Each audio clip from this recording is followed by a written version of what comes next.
हाँ जी दोस्तों, अस्सलाम वालेकुम। कैसे हैं? उम्मीद करता हूँ सब ठीक ठाक होंगे।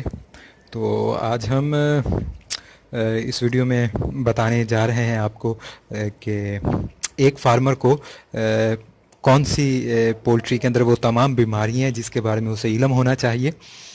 तो क्या उनका इलाज है और किस किस एज में आती हैं और क्या क्या मिसाइल होते हैं इनके और क्या उनका हल है, वैक्सीन क्या है, उनका शेड्यूल क्या है, हम आपसे स्टेप बाय स्टेप जो है ये शेयर करेंगे।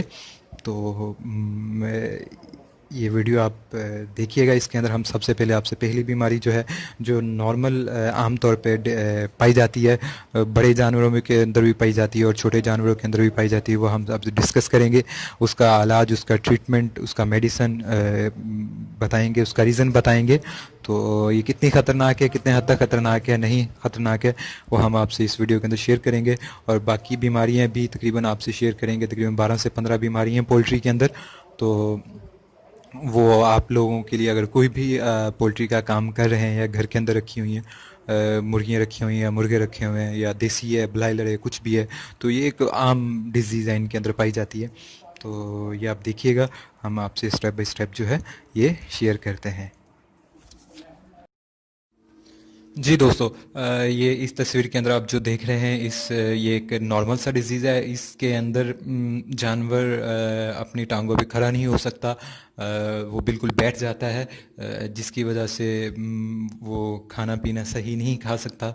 और उसके बाद कुछ ही दिनों के बाद वो कमज़ोर होता है और उसके बाद वो मर जाता है, जैसे कि आप इस तस्वीर के अंदर देख सकते हैं। तो इस ये एक दिन के चूज़े से भी एक दिन के चूज़े को बीमारी लग सकती है, वो भी हम आपको आगे बताते हैं। और ये अगर तंदुरुस्त बड़ा जानवर है, हेल्दी वेल्दी था, लेकिन सडनली उसको ये मसला आ गया, तो उसका रीज़न भी हम आपको बताते हैं।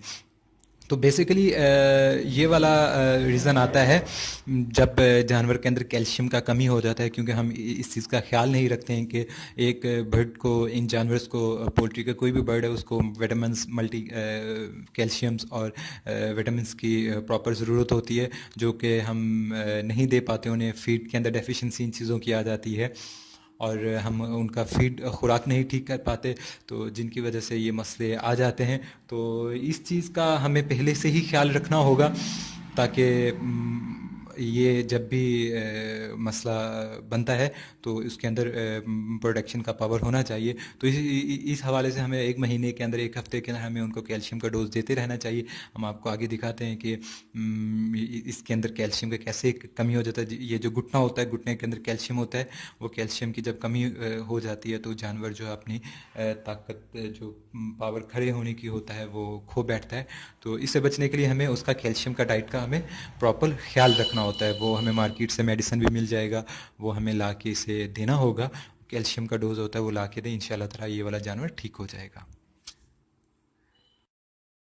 उसके बाद दोस्तों, ये एक छोटा जानवर आ जाता है, जो एक दिन का चूज़ा होता है, ये एक हफ्ते का होता है, या रनिंग फ्लॉक होता है। उसके अंदर ये मसला आ जाता है कि जानवर अपनी टांगों पे खड़े नहीं होते हो सकते, अच्छे खासे चलते फिरते दौड़ते होते हैं, लेकिन सडनली से आप देखते हैं कि जानवर आहिस्ता आहिस्ता अपनी टांगों पे बैठना शुरू हो जाता है। ऐसे महसूस होता है जैसे इसे पोलियो का मसला बन गया, लेकिन वो पोलियो का मसला नहीं होता। ये दो तरह का फॉल्ट होता है। नंबर वन पे हैची वालों को फॉल्ट होता है कि हम जब हैची वालों से चूज़ा लेते हैं तो वो ए बी सी तीन कैटेगरी के चूज़े होते हैं, वो हमें मिक्स दे देते हैं, जिनमें से जो नॉर्मल क्वालिटी के होते हैं वो सर्वाइव नहीं कर पाते हैं, उनके अंदर मसला आ जाता है, तो जिनकी वजह से ये मसला आ जाता है। एक बात ये आ जाती है इसका रीज़न। दूसरी रीज़न इसका ये आ जाता है कि सम टाइम हम जो इन्हें फ़ीड देते हैं, वो फ़ीड्स के अंदर प्रॉपर वो मिनरल्स नहीं होते, वो विटामिन्स नहीं होते, वो कैल्शियम नहीं होते, वो बाकी जितना भी इसे ज़रूरत होता है, इसकी बॉडी को फीड का ज़रूरत है, वो उसके अंदर पूरा नहीं होता है।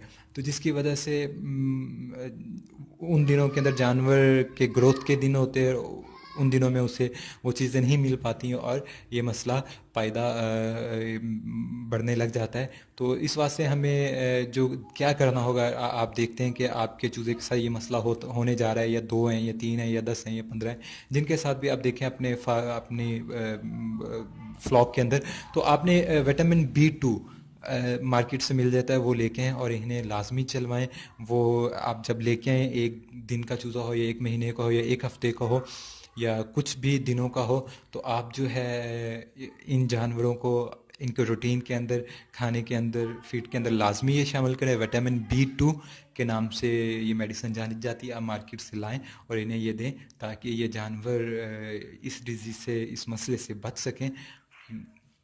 क्योंकि अच्छा फार्मर वही होता है कि जो बीमारी आने से पहले अपने जानवर का वैक्सीन पूरा करे, ताकि डिजीज़ आता है, वायरल होता है मार्केट के अंदर, तो उसके अंदर जानवर के अंदर प्रोटेक्शन होना चाहिए, उससे लड़ने के उसके अंदर पावर होना चाहिए। तो समटाइम ऐसे होता है कि जब जानवर को मसला बन जाता है तब हम उसका वैक्सीन, उसका मेडिसिन करते हैं। ये ठीक नहीं है, क्योंकि उस वक्त वो मेडिसिन इतना तेज़ी से उसके ऊपर असर नहीं करेगा जितना वो पहले असर करेगा। तो इस चीज़ का भी हमें ख्याल रखना है। और इंशाल्लाह ताला हम आपको बाकी तमाम वो डिज़ीज़ के बारे में बताते हैं। 12 से 15 डिज़ीज़ हैं पोल्ट्री के, जो कुछ बहुत ही ख़तरनाक हैं और कुछ नॉर्मल ख़तरनाक हैं, तो उनका नॉलेज हमें होना लाजमी है। तो इंशाल्लाह ताला हम अगली वीडियो के अंदर आपसे अगली बीमारी शेयर करेंगे कि वो क्या है और उसे कैसे हमें बचना चाहिए। तो हम आपको बताते हैं। तब तक के लिए दुआ में याद रखिएगा और वीडियो को लाइक और कमेंट्स लाजमी कीजिएगा। अस्सलाम वालेकुम व रहमतुल्लाहि व बरकातुहू।